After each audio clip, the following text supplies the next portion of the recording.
Okay, we're into Champ Select.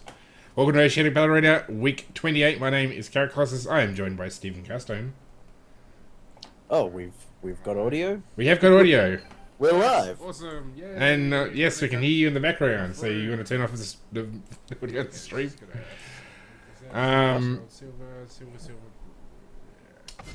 Okay, I haven't got the stream going. Oh, hang on. It sounds like I've got it going then. Why? Way to Hang on, confuse hang on. them. Why is the audio looping into itself? We have got audio. We're live. Awesome, yeah. And yes, we can hear you in the background, so you want to turn off the audio? I don't know, but they've been in Heck Room, and that's what really matters. Alright. Oh, hang on. Still got the audio stream. Why? The audio looping into itself. We have got audio. That's why. I had a tab. I had a hidden tab. Aha! The hidden tab is always the deadliest. And on that quote, Zed has been banned Yeah. as well as the Blanc. Oh, So- yeah. There we go. Alright. We're professionals around here, just so you know. Sweet. Yeah. I'm fine. In Sweden. Yeah. Nidalee, I like the Nidalee ban just because who really wants to have to deal with a jungle Nidalee? Yeah. And well, regardless of whether she's played in the jungle or mid lane or even in top, like she's just like those spears. You're gonna not dodge one of them, and that's gonna be the one that Yeah. loses you that engage. So I mean, she's just a miserable champion to play against in every circumstance imaginable. So, yeah, it's just not fun. So yes, worth banning. I don't know, Nunu ban. Yeah, I'll say sold on that. I mean, Nunu, yeah, he can be annoying, but that's pretty much about as bad as he gets. Like, he's never really, like, devastatingly powerful. At least he hasn't been for a while.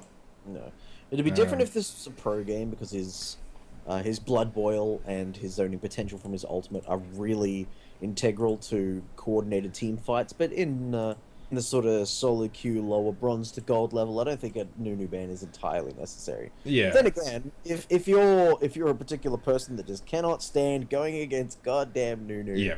then you are perfectly justified in banning him. Because Yeah. He's annoying enough that I can understand why people would ban him. It's like, yeah. So, I mean, LeBlanc, Katarina, probably good bans at this sort of level of play, just because snowball potential is so strong, and they are pretty good, so, yeah. Hecarim ban, I guess so. Hecarim's one of the strongest top laners at the moment. Yeah. I guess it's just whether people actually play him, though. I mean, that's the other thing you need to consider, is... That is another thing. Like, people... Yeah. It's interesting, because his solo queue and competitive, he's been running Ignite and Teleport in the top lane for ages now. But now with the release of Cinderhulk, people have also been running Smite Teleport. Yep. Because no one else is running Flash in the top lane, so it just became an even better option. Mm. But it doesn't seem to matter because they're no longer hovering him. Yeah. I mean, I guess one of the, like... I think that the filter time for top picks into sort of bronze and silver play is quite lengthy. It takes a while for these things to sort of filter. I mean, unless there's somebody who immediately and obviously overpowered comes into effect. But I mean, someone like a Hecarim, it's not immediately obvious that he's really strong, or even a Cho'Gath, I guess. Even though he's seeming for some reason to get a lot of competitive play at the moment. Yeah, I just want to point out at this stage in Champ Select is not a very good time to lock in Trundle. You're really just giving away your hand there. That, like, don't get me wrong, I think Trundle is a viable pick in the current meta just due to the amount of tanks that there are out there. But to lock it in before any tanks have been locked in really does, like, just kind of put, like, a big hole in your entire strategy right there. Scrub Phoenix is locked in Teemo. Which is against a top lane against Trundle is not a bad pick. Yeah, it's not bad. I guess, yeah. I didn't realize he'd practiced it ever, so this should be an interesting game. Leona, I know you've got a soft spot in your heart. Oh, yeah. My girl. And against the Thresh, it's not too much of a problem. No, I mean, it's pretty solid. I mean, Thresh can obviously flay her away when she goes to initiate, but pulling that off is much easier said than done. So, yeah, it's not a bad matchup. Sorry, oh, yawned. I think the main thing you need to watch out for is like if Thresh decides to try and really push his luck with his auto attacks. Just the range auto attack is something that Leona doesn't deal well with, and so it's just something you need to be aware of. It's not devastating. Yeah. So you got Cho'Gath and Urgot. Urgot he's one of my favorite champions, I guess, as a mid laner, presumably. Well, with the Cho'Gath hover here and now being locked in, they've got a couple of options. They could go Cho'Gath jungle, which I've seen quite a bit in the lower ranks, and have Urgot go either AD carry or mid, or they can have Cho'Gath mid with AD carry Urgot. So that is an option available to them. Yes, I actually forgot that Urgot's come back in the bottom lane again. Come back. It has been there for the first time. Yeah. No. I think going back a while, there was a brief period of time where he was in the bottom lane before they nerfed him a bit. Yeah. I just want to point out that the strongest champion / jungler in the game has been left open and has been last picked by the blue team, and then Sejuani. Crazy. What is it that makes Sejuani so good? I mean, people probably see her at a competitive level, but they may not understand why she is so great at the moment. Well, she does a fair bit of damage if she can get into the team fight and live. And that's always really been her biggest problem. Like, she was able to do a great initiation, and she's built kind of tanky, but the damage just wasn't there when you compared to someone like Vi or Lee Sin and all that sort of such. Now, with the Cinderhulk enchantment, she could build super tanky super early. She's got all this AoE damage coming from the item and her kit. And there's just... yeah, there's very little you could do to stop her. Like, it's like a Mumu without his trading problems. Corki Leona is a great laning matchup for the bot lane. Excellent, yeah. His Gatling gun really... damage. Yeah. Just wonderful. His Gatling gun does a really good job of proccing all her abilities because, Leona can combo quite quickly, but if that Gatling gun is going, they're taking periodic damage, so it's easy to actually proc... Because I think it's... I'm trying to think how much... at maximum, it's like, I think 100 damage or something. It's actually quite nice. Now, strange... Oh, no. Oh, good. Oh, okay. Let's say... the very last second. Volibear for a second, just before I locked in, did not have Smite, and I'm thinking, okay. Yeah. So, mid lane show, jungle Volibear, and Urgot bottom lane. So, I think, Cho'Gath, you'd probably have to play it quite safely, but, the great strength of Cho'Gath is he just gets to the point where you can't kill him anymore. And he farms reasonably well under turret. And his CC is quite good, so if you can get a good gank, he can be pretty nasty. Well, he's going to be especially good against Leona. Because Leona has one direction, and that's in.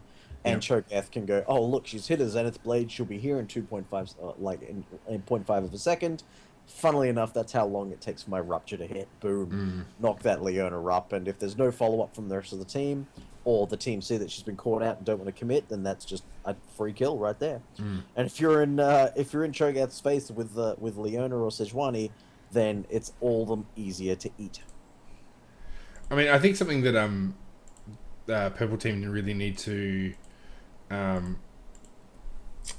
be careful of is the fact they haven't actually got that much damage. Urgot can do a fair bit of damage, Volibear and Trundle can do okay damage. Even Cho'Gath, these ratios aren't bad, but they're not... it's not great. And Urgot's probably got a window, which you would do really well in, and then after that, he's probably going to drop off a bit. Where Ari does pretty good damage all game, Timo's a pain in the ass, Corki in the mid-game can be... like, if he gets ahead, he can just absolutely roll people. So, something Purple Team needs to be aware of is just, yes... you get to the late game, they're going to be very difficult to shift because you're going to have these three tanks, and sort of a semi-tank in Thresh, but yeah, you're just not going to have the sort of damage to sort of really, yeah, that's going to be a problem. So, and probably the lack of initiation as well. I mean, really, Volibear has to run in, which against this comp isn't probably too bad, just because they haven't got any. They haven't got any real peel. If they had like a Janna or a Lulu or something, purple team would be absolutely boned. Well, if you look at blue team, now this is where the Trundle pick has actually worked in their favor. If you look at blue team, absolutely everyone on there, with the exception of Sejuani, is pretty squishy. I mean, Leona as well. She's pretty tanky. Leona gets tanky for a support, but we're not. When we're comparing it to like a top jungle Volibear and a mid lane Cho'Gath, we're talking different scales here. Now, every single person on the red team is tanky as hell. Yeah, they will be able to just, if they group as 5, they can just walk towards the enemy team. They'll cop a little bit of Corky poke, but they'll probably regen it up by the time they get to the tower. And if anyone tries to stop them from just autoing that tower down, they're going to be met with so much CC. 1 death sentence, 1 knock-up from Cho'Gath, a flip from Volibear. Urgot's ultimate can just lock down anyone who tries to go on the team. So, slow and steady wins the race for this tank comp. Yeah. One of Corky's weaknesses is he's not the champion to pick into tanks. Yeah. He's really good in the early game due to his spell penetration and the early power spikes he gets from picking up parts of the Trinity Force. But ultimately, he's not going to be doing lots of consistent auto attack damage. And as we discussed on the podcast this week, those auto attacking champions are the ones that tear through tanks. So you're going to think that Teemo is going to want to go Leandri's Torment. Yes, 100%. If that would be the priority item in this game, because everyone on that team, including the AD, is going to have at least some HP items. So you're just going to get maximum efficiency from Teemo with the Leandri's Torment. Yeah, and probably even to the point, he'd probably want to split push pretty much the entire game. I'm just thinking that this really, once he gets going with that Leandri's, Trundle's not going to be able to do enough damage to take him out easily. Especially if he gets like a right. Well, I guess you don't really need Rylai's, but I mean, it's. Yeah, I mean, Barret, Nash's Tooth, and Leandri's is going to do some pretty serious damage. Yeah. And Teemo's definitely not known for his team fighting. That we all know that's just not Teemo's strength. So it's going to grant Teemo the ability to just push and push and push. And if any of these slow lumbering tanks head towards his direction, he can just pop his move quick, run through some shrooms, and just watch as his Leandri tears them to pieces. Yeah. And then that's when Ari, Leona, Corky, and Sejuani go, okay, so Volibear is copying 1,000 damage worth of his own health back in his face in top lane and can't recall for the next 8 seconds. We should take a tower in bot lane. That's how the blue team should be playing this out. And I mean, if Sejuani can land a good ult, or Leona can land a good ult, if both of them can land their CC, they're going to rip to shreds of any number of the other team. Because the Wombo combo possibilities with Sejuani, Leona, just the burst damage from Corky and Ari. If they catch one person, or even if they catch Cho'Gath early and set him behind, then he can become susceptible to that sort of pick off the entire time. So that's something that they got to be very careful of.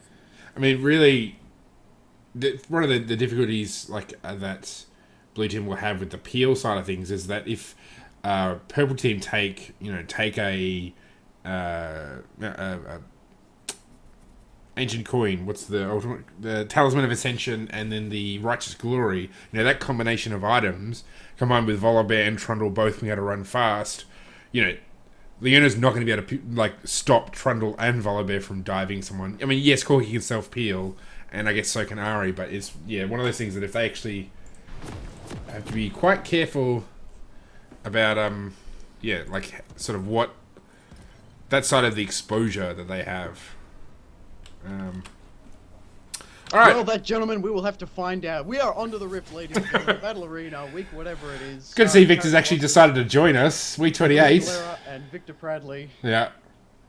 Now, I should actually say that, firstly, this is brought to you by the Oslo Podcast. We are an Oceanic League of Legends podcast that releases weekly. We live stream on Mondays and we release on Wednesdays, the actual podcast. So if you want to watch us, it's Twitch. This channel, twitch.tv. Oh, here we go. This should be interesting. Twitch.tv/TForce Podcast. No, back off, Leona. You don't want to hang around. And Yeah, Carrot's trying to advertise. yeah. And yeah, we're on iTunes and Stitcher, and of course we're on social media as well. So make sure you follow us there. Basically, Facebook.com and Twitter.com/OzLPodcast.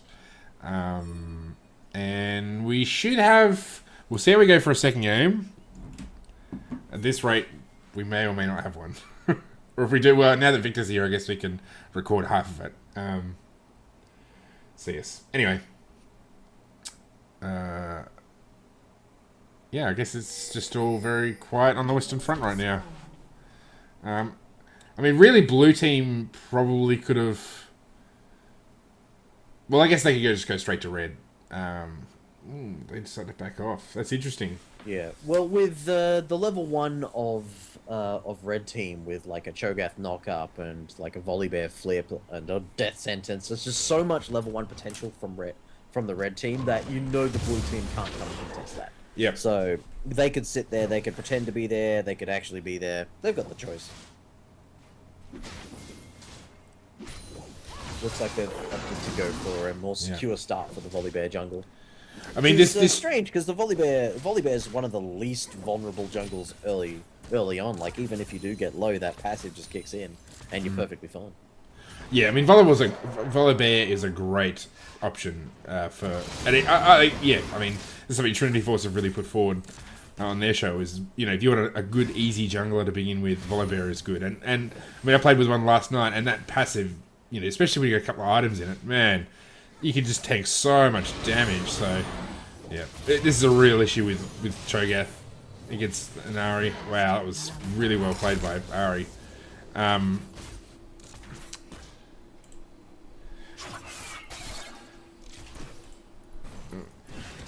I don't know what you're doing. I was waiting for you to go into detail about that Ahri. Sorry. I know. I just I'm sort of all chat. I try to turn all the all chat off.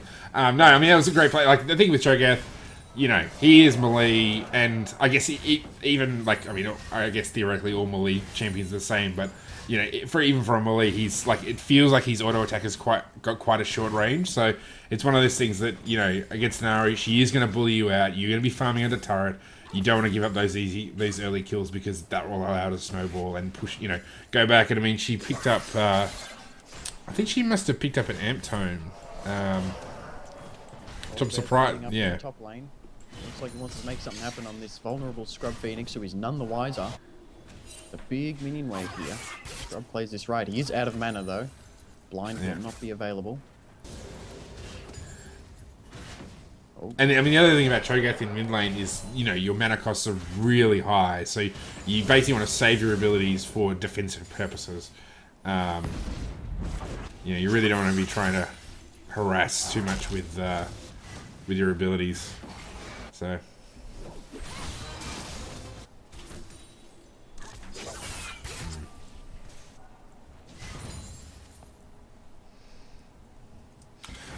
With this Teemo, I think he's probably burned his mana a bit too quickly. Like he's using his crystalline flask. Yeah, is he? He's used two. Yeah. And I think it was just for the mana regen. Like it wasn't for any health regen. And that's probably I mean, it's obviously it's a thing that regenerates itself all the time. So, this is a great gank. In the mid lane, here comes the charge. Yeah. Flash going to get him right out of there and safely under turret. But in the top lane, Volibear's in position. The pillar's in place. If a good run comes in here, can be flipped back in there. Poor flashing, not going to get him out of here. And then the One bite. bite in the end of him, and there it is. Scrub Phoenix has passed away. Yeah. Yeah. I mean, no ward. It's I'm sure it was overextended and he was out of mana. Yeah. And Scrub Phoenix has always had problems with mana management. He's been born and bred on Twisted Fate, who of course has that blue card that he can always rely on to keep his mana levels high and getting blue buffs donated to him. So, Teemo only has one ability that requires mana to do damage in lane. Yep. And if you spam that instead of using it at optimal times for trades, you're just going to deplete your mana.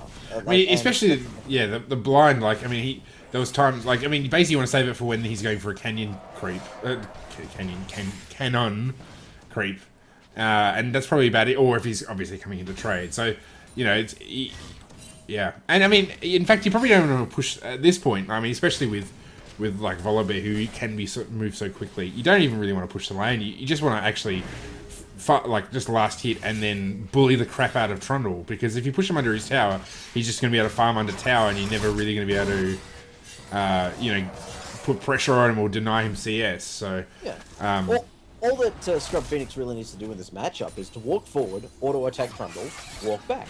You know. Excuse me.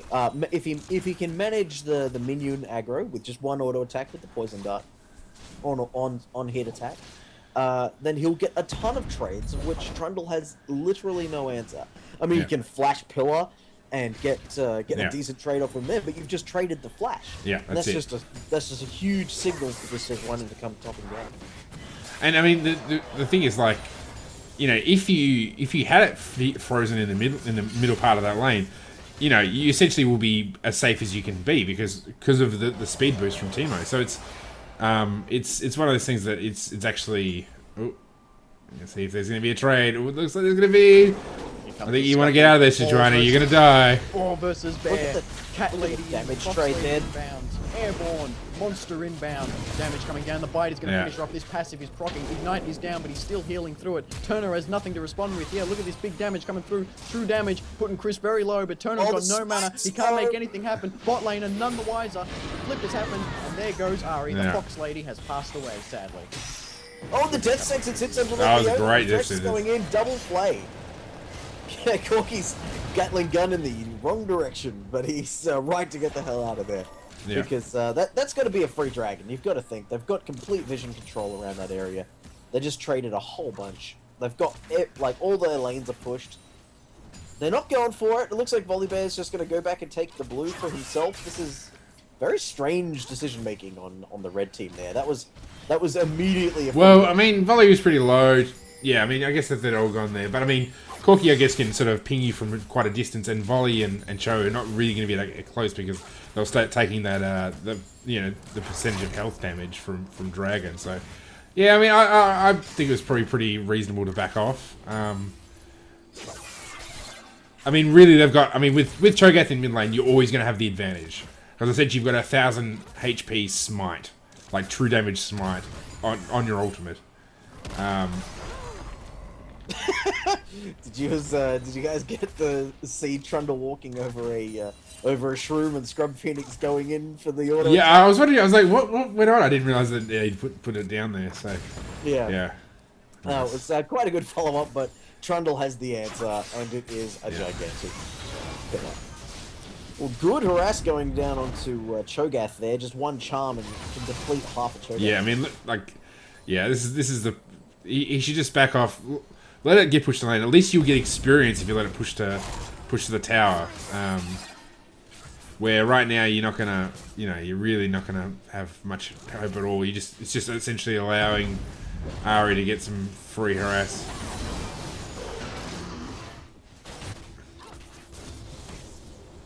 So, but I mean, at least he's got the catalyst, so he's gonna have a little bit of sustain. The Volibear here, oh, this is great. Oh, so he can't flash. Oh, big Glacial Prison gonna lock him down. Might be able to kill Uber's Chaos here. Big Airborne gonna slot her in place, and then she's not gonna go anywhere. Bite comes through. Here comes the teleport, but it looks like Volibear should be able to walk out, but he's testing his luck here. He thinks he can handle the Scrub Phoenix, but Scrub's got the upper hand here. The passive's rocking. Chosen of the Storm gonna fill his tank up. One more explosion from the bomb, and that should finish him off. The blind's gonna drop him. Shut down gold going to Scrub Phoenix. That is a huge Double deal. buffs his way. It's a perfect teleport from Teemo right there. He just got his Haunting Guys. He'd hit a massive power spike by doing that. The spell penetration, he'd just got his potions back. That was excellent. And obviously, the Volibear thought, I've got my passive, I can take whatever Teemo could throw at. Well, the thing is, if he'd actually stood there and fought, he probably could have actually got the kill. It was just because he decided to back off, and Teemo being ranged, it gave him, free damage. So it's one of those things that it's like he basically, if he was going to back off, he should have backed off earlier. And he should have, like when the teleport came in, he should have actually backed off. Like there was actually it didn't make a whole lot of sense to hang about. So and a fair bit of damage does come from auto attacks when you're dealing with volley. So that one blind his DPS quite significantly. So not taking every opportunity he had was quite dangerous. Now Scrub Phoenix made a little bit of a rotation error there. I feel because he had a fantastic teleport to the mid lane and he got that kill. He could have just rotated straight up past the blue buff back to his lane, but instead he decided to recall again and walk back to lane. Now that let him come back to lane with a little bit more health and mana. However, his tower is now on negligible amounts of health. Volibear can walk up there and they can tower dive him for days. I gotta get out of there. Oh, dang. Wow, actually nearly got the kill. How did I get down to? Poor Scrub Phoenix is standing on top of a ward. They know full well where he is. And he didn't take the opportunity to put down a shroom there, so... it's not like he was waiting on cooldowns, he's doing quite well with his cooldowns. Curse this Scrub Phoenix. He knows nothing of snow. But he's important to note from that massive skirmish in the mid with the shutdown going to... spot out Volibear here, he's over a shroom and Teemo is running his way around. The slow misses him and he's going to flash out of that one. Didn't need that flash. I feel he could have just walked away. Volibear's movement speed buff is about the same duration as Teemo's, but Teemo had the advantage on him anyway. He could have just kept walking there and kiting him and damaging him. And Scrub does have red buff. Yeah, red buff and blue buff, so he's gonna be able to shroom the hell out of that top area. Big slow's coming through here, but movement speed's going to get him away. The airborne is coming through over the shoulder. He's in the middle of them. The shroom's going to slow him down, but it's not going to be enough. He's going to get eaten yet again. This Volibear has just been in and out of lanes all this game. Poor Sejuani doesn't want to get caught out there. They're all... Glacial Prison. Oh, that was a great ultimate. He's going to go down to an auto attack, and they're stuck in their own box. And the box's walls are run down. They're not going to slow anybody. One more dash from Sejuani, which is back right now. Going to land on Aruba's Chaos. Going to get pulled. Won't be on the tower. That's death sentence, I feel. They could have followed up on that death sentence. Now would be another great time to go for... Absolutely, this would be a good move. Just because Leona's got enough health that she can tank. Ari's there. She's going for that tower. On this tower. She's not going to get the tower. I feel if she'd rotated down to Dragon, she'd be doing a lot more than just whacking on that tower a little bit. And now Teemo has finished that Leandri's Torment, so his shrooms are about to start tearing those tanks apart. And it's before any of them can have any decent amount of magic resist. We've got Mercury Treads and Spectre's Cowl, and that's about all the magic resist we'll see on the map. I mean, Urgot has a null magic mantle for whatever reason, but and that's not going to protect him all that much from the amount of spell penetration that Teemo is going to be bringing. Yeah, but it's probably spell penetration, like it's resistance against Corki. Which is a smart move because, I mean, these days, from what I understand, well, Corki's gone for spell penetration boots, so... yeah, I mean, Ari's got a 2-level advantage now in the mid lane. And like, a 25 CS advantage as well. There we go, we've got got another turret going down, this one in favor of Ari's lane. Scrub Phoenix is... his poison darts aren't doing as much. His toxic shots, I should say, aren't doing as much now to Trundle. He's just getting a little bit tankier, and he's sustaining through with his Bilge Water Cutlass Lifesteal.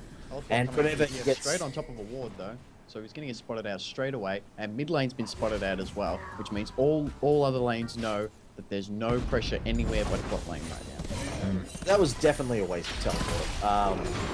Not only did they have ward coverage there, but there was no dragon to take.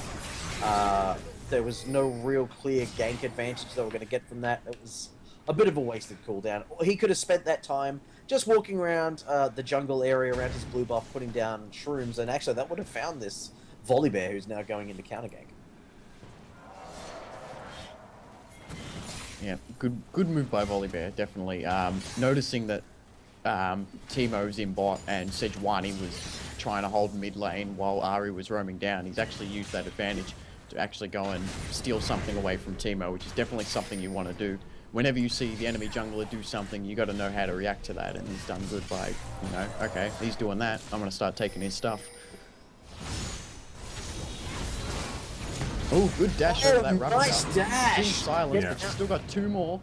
And Yeah, I with don't these feel that auto attacks- Cho'Gath's going to be able to get out of there. Just No, with I'm surprised that Volibear didn't sort of come in quicker. I'm actually surprised that Cho'Gath hasn't gone for an early Abyssal Scepter. As we've talked about on the show, Cho'Gath doesn't necessarily need to rush HP items because he gains HP naturally. He actually gets a lot more gold efficiency out of flat resistance items in the early stages. I mean, I guess it's one of those things that if you feel like you're behind, you know, buying Roa, you know, it's going to take forever for your Roa to charge. So I guess it's always what he could have done was accept the fact that he's gone behind, build yourself a Righteous Glory instead. Yes, it doesn't give you as much mana and HP, but it still allows you to be useful because it, you know, gives you that really critical, you know, active. So yeah, I mean, I guess that's probably maybe what he decided to go for. You know, you can go Righteous Glory and then Abyssal Scepter.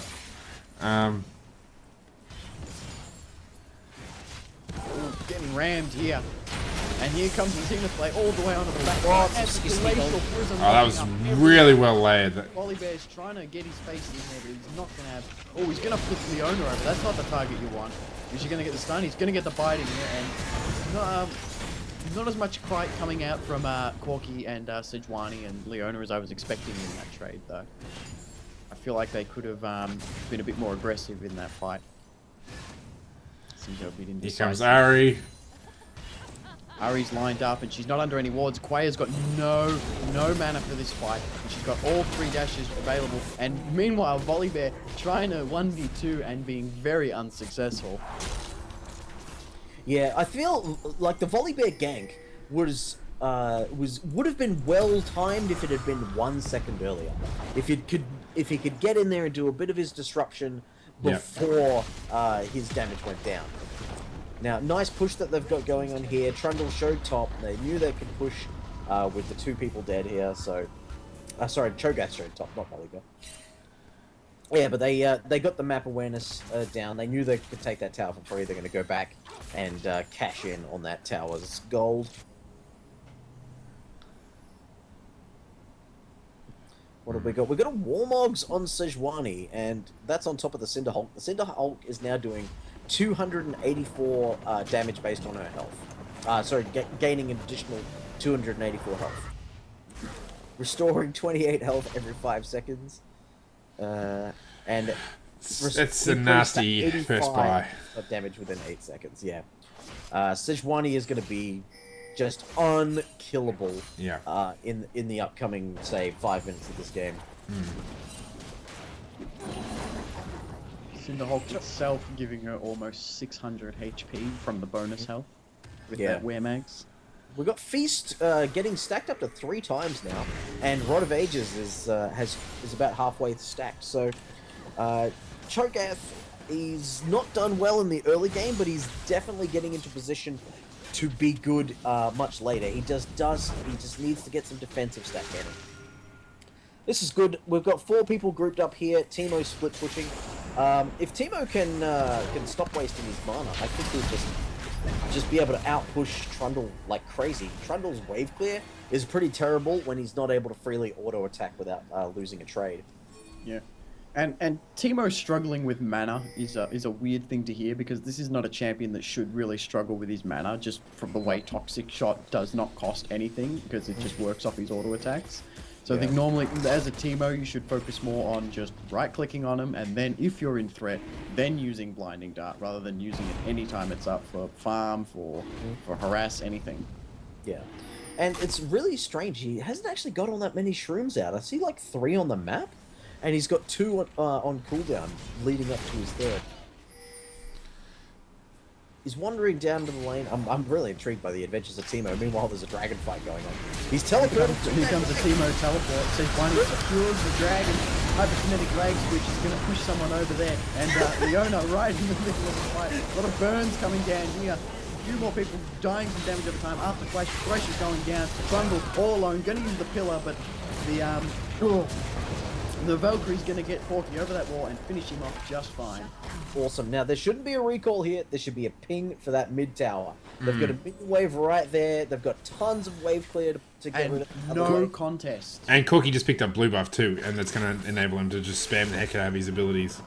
Yeah, so it's that Timu's going to recall, and he should be getting his sorcerer shoes really quickly.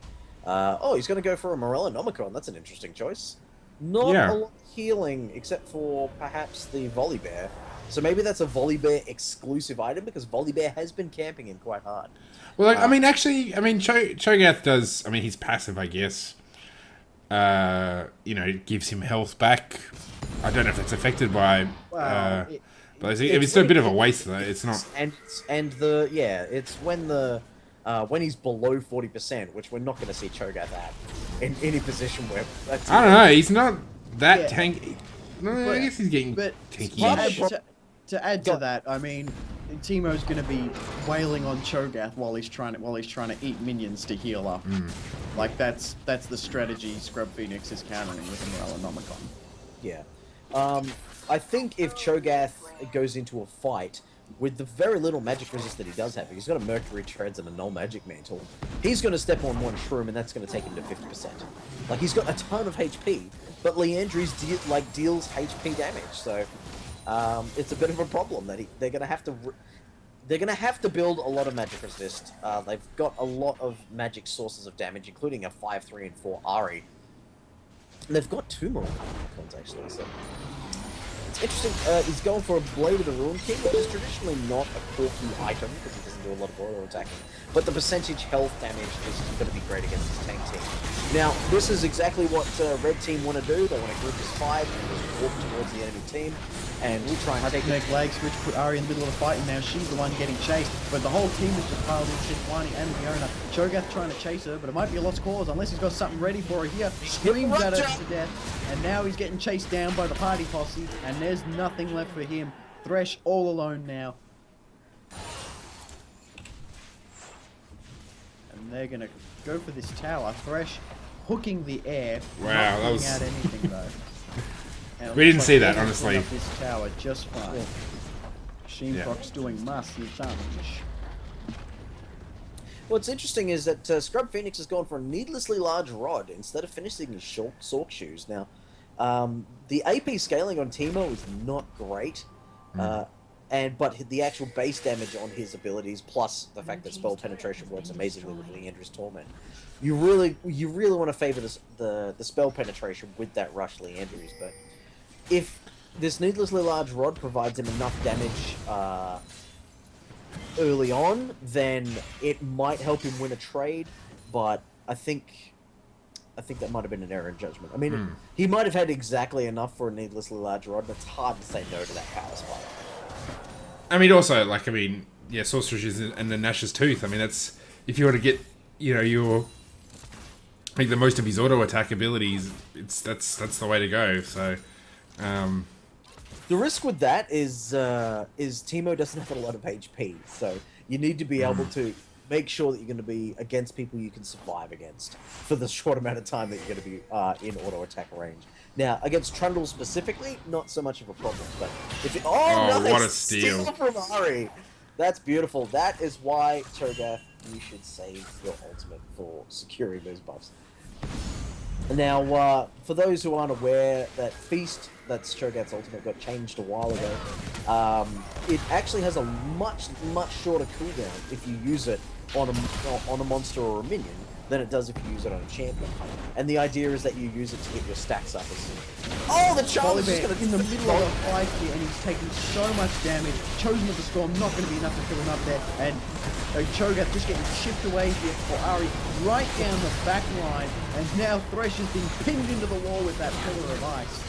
Yeah. Friendly and fire look at there. this. They've got so much pushing power. The tanks are unable to stop this. Just one Ari Charm and they'll kill whoever it is. Teemo's split push pressure is really going to pay off here. He's just got that tower. He's going to get a ton of farm.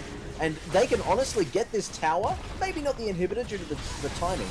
But they can use that as an opportunity to roam top with this massive minion wave that Teemo's built up. Oh, here comes the hyperkinetic lag switch, but it's being cancelled as that tower goes down. And now Then now blue team on the aggressive again. Quail barely getting out, but Volibear trying to test his luck again. He's back in the fight. That Ignite coming down and scaring him off, but oh, they got just enough damage to finish off Ari. They got a little too close, and now Leona is with the party posse, and looks like everyone else is running away. They're not going to help her. Sejuani wants to help, but she's not too sure about it. Leona getting a bit too low now. I think help's out of the question. You have been eaten by the bear. And that was two very unnecessary deaths. Like, if you look at Teemo got 2 towers in that. And now he's just regrouping with the team. If the team had got recognized the death timer, respawn timers, if they'd looked at the clock, they could have gotten that tower, easily transitioned with no risk through the enemy jungle to that top tower, gotten it in seconds, and they could already be halfway to Baron by now. The Ahri and the Leona, like, Leona died trying to protect Ahri. Everyone kind of stuck around. Ahri obviously being the squishy target that everybody wants to go for. They are going to get this dragon, though. I don't think there's going to be much that they can do to stop this. I mean, they're too far away. They might be able to catch someone on the route on the way out, but looks like they're a bit chicken. Here comes the airborne, and there goes the Righteous Glory. It's been popped. Volibear getting very aggressive here. He doesn't want to waste his spells, but he's taking too much damage. Going to go down to Ahri, and now the Glacial Prism. Oh, 3-man! And now they're taking so much damage. Thresh is going to get finished off by that movement speed giant ball of death, and Cho'Gath's going to fall to the party posse. And Urgot's in a tough spot here. Hyperkinetic lag switch onto the Ahri to get the resistance, but it's gone straight into the rest of the enemy team, and that is going to be the end of him. They should ignore all the minions and take that mid inhibitor right now. The opportunity is Trundle pushing top lane. He might have to recall here soon. He might recognize it, but he's not too sure. Walking over a shroom, that's going to slow him down. Good luck. Look at him desperately try to recall there. Blue team creeping up in this mid. Treads now, so he has a little bit more resistance when it comes to that. And the Sork Shoes have only just finished in that last fight, so the lack of spell penetration coming out from Teemo was really the reason that Trundle wasn't just completely stomped there. And see, because all the towers have been taken down in Teemo's lane, he's really not going to lose anything from that split push that Trundle put on. Is Carrot still here? Yeah, I'm still here. Just you guys are amply talking about these things, so just having to. This is dangerous. Oh wait, no, sorry, I got my colors confused. I thought red team were invading the blue buff on blue side, but no, it's just that'd be crazy. Yeah, I'm like, wow, that's you got some ball. Brave. Yeah. Oh, nice dash over the wall there from Corki. He's going to use that the harass to just force Trundle away. Trundle not going to be dealing with much in the way of attack damage here because he's only got 1 HP item. That's the Spirit Visage, which isn't fantastic when it comes to just raw defensive health. And he has no armor, absolutely no. And he's getting out-farmed quite nicely here by Teemo because Teemo has been doing that split push. He's actually been doing it very well. Look at the score on Corki, 8-0-12. That is an impressive score, my friend. It's also probably worth pointing out that nobody on red side have got a Aegis and Legion, which would have been quite useful against this, against this team. Yeah, very heavy.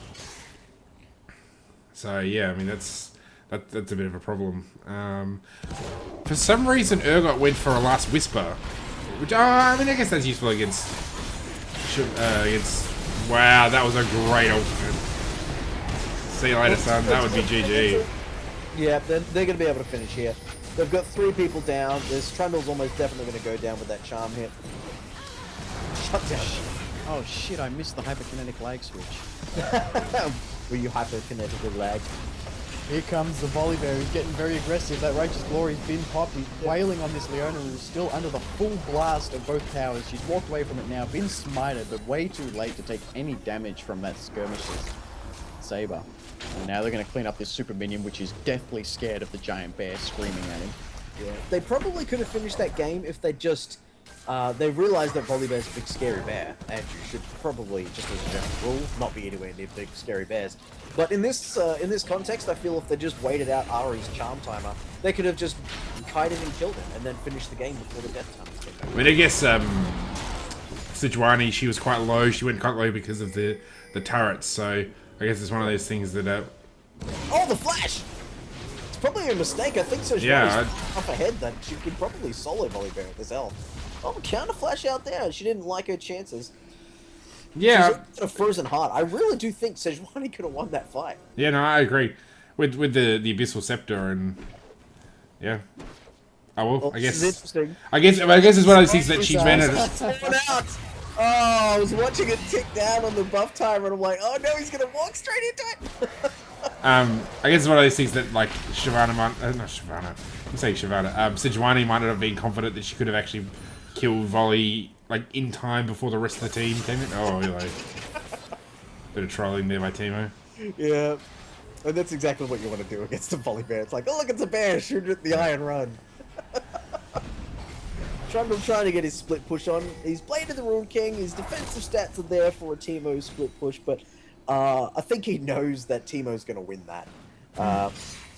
And if he's not with his team, then he knows his team are just going to lose that fight.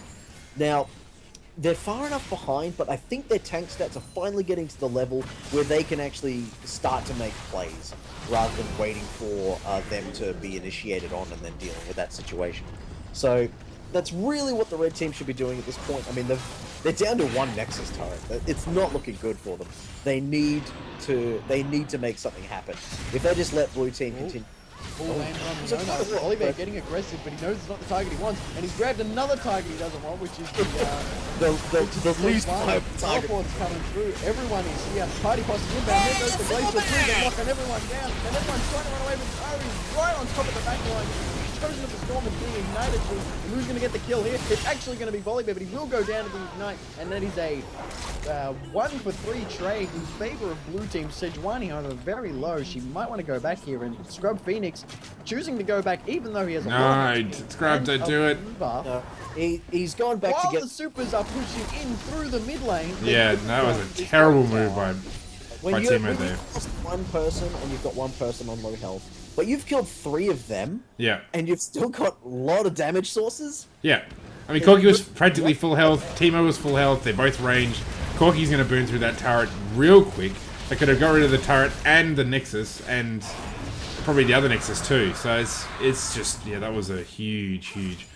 And I'm guessing it's because he saw the wave of minions and thought, oh, juicy minions. But it's just, you basically, they're still probably going to win the game, but they missed an opportunity to close out the game I don't know pretty about much you, now. Steve, but if red team has 2 Nexuses, I'd be pretty worried for them. What did I say? Carrot said, they could have taken that tower and the Nexus and Oh, sorry, the Nexus as well. inhibitor. Sometimes I get confused. Oh, right. No. Apparently, I just don't listen to you, Carrot. My apologies. Yeah, no, it's... I do like the shroom placement. No one else listens to me either. It's not a problem exclusively for you. Which is funny because you host a podcast. Yeah. Commentator on Battle Arena. Now, if you look at the shroom placement here, like pretty much anyone who rushes to Dragon from the mid inhib is just going to get pop. Interesting fact though, for those who aren't aware, if you are under the effect of a Teemo shroom and you activate another one, the damage on the second one is severely reduced. So maybe a little bit more spacing from Teemo, and maybe if it put every second one there, if it put one up on the red brush, the red buff brush just up there, he would have had a lot more vision and gotten a lot more damage of people stepping on his shroom. Some very good use of people's upgraded trinkets. It's like apparently it takes a 234 farm Teemo to get people to upgrade their trinkets in Battle Arena. Because you notice that we haven't got a single one on the blue team. I mean, we've got an upgraded Greatest Stealth Totem, but no upgrades. Great hook onto Ari, but with no one to follow up, he's just going to get pelted all over by this Leona, and a Zenith Blade straight on top of him, and he is going to go down. And now they have a 2-player advantage. Trundle back in 5 seconds, though. They're going to push down this mid. They got Baron. They're going to just burn through this tower like it's butter. And now here comes Trundle, but the bear, everyone's being locked up. The bear is down. They have the advantage yet again, and Trundle is just not where he wants to be. He's taken way too much damage for this, and even Cho'Gath and the hyperkinetic legs, which almost puts Ari onto the altar. It's just Urgot now, and he can't hold off against all of them. There is a triple kill to Corki, and that is the end of Game 1 Battle Arena in favor of the blue team. I have to say, that's probably one of the best executed games I've ever seen in Battle Arena. By both teams. Like, even though the tank team obviously got behind, and they were starting to come back into it, and there was a couple of misplays on both sides, like the blue side's inability to close out. But all in all, I think there was a lot of well-done strategical moves made in that game. We got 4 dragons to none from the blue team. We had great ward coverage. We had trinkets being upgraded. Everyone building and playing the way that their champion is meant to. And I just want to really point that out because that's spectacular, especially considering that everyone involved in these is bronze to gold. Most of them, they don't have access to voice comms. This isn't ranked 5 versus ranked 5, you know. No, well done to everybody involved. Now, do we want to have a